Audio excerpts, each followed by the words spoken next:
Hello guys, welcome back to the channel and welcome back to elite wrestling. Guys आज की video शुरू करने से पहले मैं आप लोगों को बताना चाहूंगा कि गाइज कल भी हमारे चैनल पर एक वीडियो आ चुकी है और ये इस वजह से क्योंकि मुझे लगता है कि आप में से ज्यादातर लोगों ने कल की वीडियो नहीं देखी और ये शायद इस वजह से भी हो सकता है क्योंकि कल की वीडियो थोड़ी लेट थी। पर आज के बाद मैं ट्राई करूंगा कि आपको 6:30 बजे के आसपास वीडियो मिल जाए। पर जिस किसी ने वो वीडियो नहीं देखी उन्हें मैं कहना चाहूंगा कि गाइज आप ये वीडियो खत्म होने के बाद वो वीडियो जरूर चेकआउट कीजिएगा, क्योंकि हमने उस वीडियो में भी ऑल एलीट रेसलिंग के बहुत ही बड़े अपडेट्स और बहुत ही बड़े स्टोरीज के ऊपर बात की है। पर गाइस अब हम बात करते हैं हमारे आज की वीडियो की, और आज इस वीडियो में हम जानने वाले हैं कि क्या थी सीएम पंक और एईडब्ल्यू के बीच की डील। क्रिस जेरिको और डब्ल्यूडब्ल्यूई के बीच में दोबारा से फाइट शुरू हो गई है। जानने वाले हैं कि अगर सैमी गुवेरा सस्पेंड ना होते तो सैमी गुवेरा के लिए ऑल एलीट रेसलिंग के ओरिजिनल प्लान्स क्या थे, और डब्ल्यूडब्ल्यूई भी टैज से नाराज है और EC3 ने एक बार फिर से टीज कर दिया है कि वो ऑल एलीट रेसलिंग में आने वाले हैं। और यही सब बातें आज इस वीडियो में हम करने वाले हैं। तो गाइस ये वीडियो एकदम आखिर तक जरूर देखना। और चलिए शुरुआत करते हैं सैमी गुवेरा और ऑल एलीट रेसलिंग से और जानते हैं कि सैमी गुवेरा अगर सस्पेंड ना होते तो ऑल एलीट रेसलिंग के सैमी गुवेरा के लिए ओरिजिनल प्लान्स क्या थे। तो गाइज आपको तो पता ही होगा कि सैमी गुवेरा के 2016 में साशा बैंक्स के लिए कहे गए कुछ बैड वर्ड्स सामने आ चुके हैं और इसी वजह से सैमी गुवेरा के ऊपर एक्शन लेते हुए ऑल एलीट रेसलिंग ने सैमी गुवेरा को बिना पेचेक के सस्पेंड कर दिया है। और हमें अब तक पता नहीं है कि सैमी गुवेरा कब तक ऑल एलीट रेसलिंग में वापस आने वाले हैं। पर यहाँ पर ऑल एलीट रेसलिंग के सैमी गुवेरा के लिए ओरिजिनल प्लान्स रिवील हो चुके हैं और ऑल एलीट रेसलिंग के सैमी गुवेरा के लिए ओरिजिनल प्लान्स के हिसाब से सैमी गुवेरा उस वीक वाले all elite wrestling dynamite show पर मैट हार्डी के खिलाफ एक 1-on-1 मैच में उतरने वाले थे, जहां पर उस मैच में मैट हार्डी सैमी गुवेरा को आराम से हराने वाले थे। लेकिन मैट हार्डी के वो मैच जीतने के बाद सैमी गुवेरा, सैंटाना और ओर्टिज का मैट हार्डी पर पोस्ट मैच अटैक होने वाला था, जहां पर प्राइवेट पार्टी आकर मैट हार्डी को बचा लेगी। और इसी स्टोरी लाइन को कंटिन्यू करते हुए हमें ऑल एलीट रेसलिंग के फाइटर फेस्ट के नाइट 1 पर सैमी गुवेरा, सैंटाना और ओर्टिज वर्सेस मैट हार्डी और प्राइवेट पार्टी के बीच में एक 6-मैन टैग टीम मैच देखने को मिलने वाला था, जहां पर अगर Sammy Guevara all elite wrestling में से सस्पेंड ना हुए होते तो हमें फाइटर फेस्ट के नाइट 1 पर एक और बेहतरीन मैच देखने को मिलने वाला था, जिस मैच में सैमी गुवेरा और सैंटाना और ओर्टिज को मैट हार्डी और प्राइवेट पार्टी मिलकर हराने वाले थे। लेकिन सैमी गुवेरा के सस्पेंड होने की वजह से ऑल एलीट रेसलिंग ने ये सभी प्लान्स ड्रॉप कर दिए हैं और हमें सैमी गुवेरा, सैंटाना और ओर्टिज वर्सेस मैट हार्डी और प्राइवेट पार्टी 6-मैन टैग टीम मैच के जगह एक normal tag team match private party और सैंटाना और ओर्टिज के बीच में ऑल एलीट रेसलिंग के फाइटर फेस्ट के नाइट 1 पर देखने को मिला। और अब देखना पड़ेगा कि सैमी गुवेरा कब ऑल एलीट रेसलिंग पर वापस आते हैं और AEW में वापस आने के बाद सैमी गुवेरा की ऑल एलीट रेसलिंग में किस तरीके से बुकिंग होती है। पर अब हम आगे बढ़ते हैं और बात करते हैं हमारे अगले अपडेट की और जानते हैं कि क्यों WWE टैज से नाराज है। तो गाइज अगर आपने फाइटर फेस्ट की नाइट 1 देखी होगी तो आपको पता होगा कि John Moxley versus Bryan Cage match fighter fest की सेकंड नाइट से पोस्टपोन होकर फाइट फॉर द फॉलन के लिए शेड्यूल होने के बाद हमें फाइटर फेस्ट की नाइट 1 पर टैज और ब्रायन केज का एक प्रोमो देखने को मिला था, जहां पर बहुत ही बेहतरीन शो के बीच में टैज ने बहुत ही बढ़िया प्रोमो कट किया था। और इस प्रोमो में टैज ने जॉन मॉक्सली की रियल लाइफ सिचुएशन को लेकर बात की थी और इस प्रोमो में टैज ने कहा था कि जॉन मॉक्सली की ऑल एलीट रेसलिंग पर वापसी होने के बाद जॉन मॉक्सली की ऑल एलीट रेसलिंग पर कोविड-19 के लिए एक और टेस्ट होगी, जिससे टैज ये कंफर्म करेंगे कि जॉन मॉक्सली एकदम नेगेटिव है, क्योंकि ऑल एलीट रेसलिंग कोई स्लॉपी शॉप नहीं चलाती और इसका मतलब AEW पर किसी भी चीजों को नजरअंदाज नहीं किया जाता और AEW पर सभी चीजों को सीरियसली लेकर उसकी टेस्ट होती है। और ये बात कहकर टैज ने WWE के ऊपर शॉट्स लिए थे, क्योंकि WWE में सही तरीके से कोविड-19 के टेस्ट नहीं होते। और टैज के इस प्रोमो पर इंक्लूडिंग WWE काफी सारे लोग नाराज है, क्योंकि काफी सारे लोगों को और फैंस को ये लगता है कि टैज को इस वर्ल्ड वाइड पैंडेमिक को दोनों कंपनियों के वॉर के बीच में नहीं लाना चाहिए था। लेकिन गाइज मैं यहाँ पर टैज की बात से बिल्कुल सहमत हूँ, और वो इसलिए क्योंकि टैज ने अगर WWE को क्रिटिसाइज किया है तो अगर राइवल कंपनी और फैंस के क्रिटिसिज्म से अगर WWE अपने आप को सुधार कर अपने यहाँ पर सही तरीके से सभी कोविड-19 टेस्ट करती है तो मुझे टैज के WWE के ऊपर शॉट्स लेने से कोई भी एतराज नहीं है, क्योंकि टैज की इस चीज से WWE सुधर सकती है और वो अपने प्रोडक्ट के ऊपर फोकस करने से पहले अपने एम्प्लॉयज की हेल्थ के ऊपर फोकस कर सकती है, क्योंकि अगर आपके खुद के एम्प्लॉयज ही नहीं रहेंगे तो फिर प्रोडक्ट कहाँ से आएगा। और इसीलिए मैं टैज को अप्रिशिएट करता हूँ और अगर आप मुझसे एग्री है तो फिर इस वीडियो को एक लाइक कर दीजिएगा। पर अब हम आगे बढ़ते हैं और बात करते हैं हमारे अगले अपडेट की और जानते हैं कि किस तरीके से EC3 ने एक बार फिर से टीज कर दिया है कि वो ऑल एलीट रेसलिंग में आने वाले हैं। तो गाइज आपको तो पता ही है कि WWE के मास रिलीजेस का हिस्सा होने के बाद EC3 अपने सोशल मीडिया हैंडल पर बहुत सारे क्रिप्टिक वीडियो शेयर कर रहे थे और इसी तरीके का वीडियो एक बार फिर से EC3 ने शेयर किया है। और इस वीडियो में EC3 ने ऑल एलीट रेसलिंग के सभी रेसलर्स को मेंशन किया है और यहाँ पर इन रेसलर्स को मेंशन करते हुए EC3 ने एक बार फिर से ये टीज कर दिया है कि वो ऑल एलीट रेसलिंग में आने वाले हैं। और अगर आप चाहो तो आप भी सुन सकते हैं कि EC3 ने क्या कहा। You can spend your whole life letting the world tell you what to do. Dictate your path. Choose your fate. Do you decide your future? Or was it chosen for you? We are living in unprecedented times, from lockdowns to quarantine to turmoil in the streets. We are living an American nightmare. From coast to coast, Maine to SoCal, uncensored chaos and confusion reign supreme. You walk outside, it feels like you're in the jungle, boy. You fear the revolt is coming for you if you don't adhere to the groupthink. You feel like you're left out to hang, man. The natural state of things has fallen into this dark order, and you plug away day after day like a gear in an effing machine.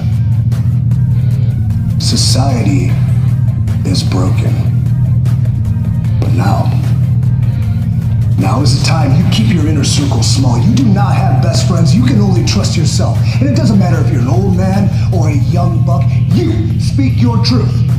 You stand tall, exalted. You rise like a phoenix. You carry yourself with Moxley, and you seal it with a sunny kiss. Now these bastards, they criticize you. They may mock you. They may cancel you. Hell, they may even imitate you poorly. But you never give in. You never apologize. You put the word sorry back into that dictionary and you throw it in the library in space, because it is never the end. There is no omega when you're an alpha. You think for yourself. You fight for yourself. You control your narrative, and if you don't, you're just part of the con. You are more than a league. You are free. And they have been warned.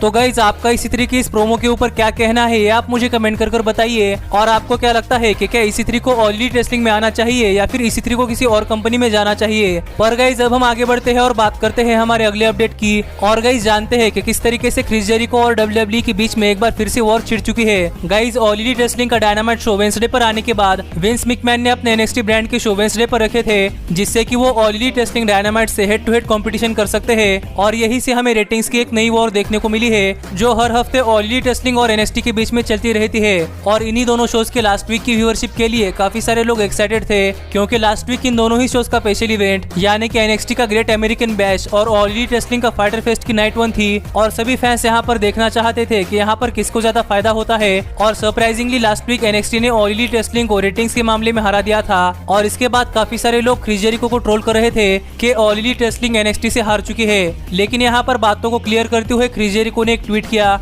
और यहाँ पर उस tweet में Chris Jericho ने कहा कि जब Chris Jericho fighter fest की नाइट 1 के लिए कमेंट्री पर पहले 1 घंटे तक थे, तब उस फाइटर फेस्ट की नाइट के पहले घंटे की व्यूअरशिप पूरे NXT के टोटल व्यूअरशिप से ज्यादा थी। और ये इस वजह से क्योंकि क्रिस जेरिको कमेंट्री पर थे। और यही क्रिस जेरिको ने एक फोटो शेयर की है, जहाँ पर क्रिस जेरिको ने बताया है कि इस वीक यूएस में 18 to 49 एज डेमोग्राफिक में सबसे ज्यादा व्यूअरशिप किस शो को मिली है। और यहाँ पर जेरिको के शेयर किए गए फोटो में हम देख सकते हैं कि ऑल एलीट रेसलिंग की व्यूअरशिप 18 to 49 एज डेमोग्राफिक में NXT से काफी ज्यादा है। और यही इस बात को कोट करते हुए क्रिस जेरिको ने कहा कि हमारी व्यूअरशिप 18 to 49 एज डेमोग्राफिक में NXT से ज्यादा है। तो यहाँ पर NXT नहीं बल्कि AEW विनर है, क्योंकि सबसे ज्यादा एडवर्टाइजर्स 18 to 49 एज डेमोग्राफिक में होते हैं। और यही इस डेमोग्राफिक को दिखाकर क्रिस जेरिको ने WWE के अगेंस्ट वॉर में WWE के सभी फैंस को चुप करवा दिया है, क्योंकि 18 to 49 एज डेमोग्राफिक में ऑल एलीट रेसलिंग ने NXT को आराम से हरा दिया है। और अगर आप सोच रहे हो कि क्रिस जेरिको की वजह से फाइटर फेस्ट के नाइट 1 के पहले घंटे की व्यूअरशिप NXT के पूरे व्यूअरशिप से ज्यादा थी, तो ऑल एलीट रेसलिंग NXT से कैसे हार गई। तो गाइज मैं यहाँ पर आपको बताना चाहूंगा कि गाइज इस पूरे 2 घंटे के शो की व्यूअरशिप इस शो के पहले घंटे और दूसरे घंटे की व्यूअरशिप को कंबाइन कर एवरेज निकाली जाती है, और यही पूरे शो की व्यूअरशिप होती है। और दूसरे घंटे में ऑल एलीट रेसलिंग को थोड़ी कम व्यूअरशिप मिली है,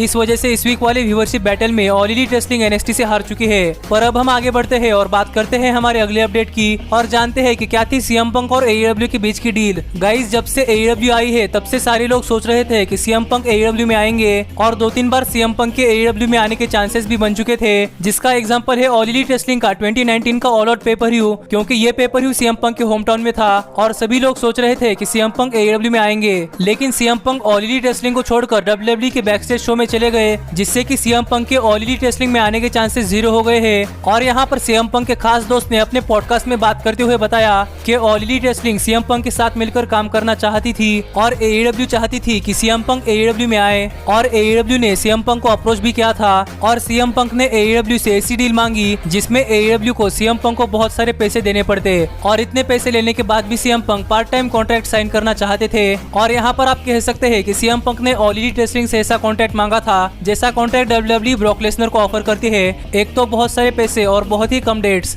और कुछ इसी तरीके का कॉन्ट्रैक्ट सीएम पंक ने AEW से मांगा था, जहां पर सीएम पंक ने बहुत ही ज्यादा पैसों की डिमांड की थी, पर यहाँ पर वो अमाउंट अभी तक रिवील नहीं हुई है। पर अगर all elite wrestling CM Punk को साइन कर लेती तो फिर ऑल एलीट रेसलिंग में सबसे ज्यादा सैलरी सीएम पंक की ही होती। पर सीएम पंक की तरफ से कॉन्ट्रैक्ट सुनने के बाद ऑल एलीट रेसलिंग और सीएम पंक के बीच में थोड़ी सी नेगोशिएशन हुए, जहाँ पर सीएम पंक जरा भी नहीं माने और इस वजह से ये बात आगे नहीं बढ़ी और हमें सीएम पंक AEW में नहीं देखने को मिले। पर गाइस अब यहाँ पर सीएम पंक का WWE बैकस्टेज शो भी कैंसिल हो चुका है और अब तो सीएम पंक फ्री एजेंट है, तो यहाँ पर देखना पड़ेगा कि क्या दोबारा सीएम पंक और ऑल एलीट रेसलिंग के बीच में बातचीत होती है या नहीं। और मुझे तो ऐसा लगता है कि सीएम पंक अगर अपने प्राइड को रेसलिंग से ऊपर रखते हैं तो गाइस हमें CM Punk all elite wrestling में नहीं देखने को मिल सकते। लेकिन अगर सीएम पंक के लिए रेसलिंग प्राइड से ज्यादा मैटर करती है तो गाइस हमें CM Punk all elite wrestling में देखने को मिल सकते हैं। पर गाइस आज की वीडियो यही तक थी और आप मुझे कमेंट कर बताइए कि आपको आज की वीडियो कैसी लगी। पर अब मिलता हूँ आपसे अगली वीडियो में, पर तब तक stay healthy, stay happy and keep watching elite wrestling. Hey, did you like that video? Click the screen for more. And where do you think you're going? And thanks so much for being the elite. The elite. What, Nick, you're not going to sing it all with me this time?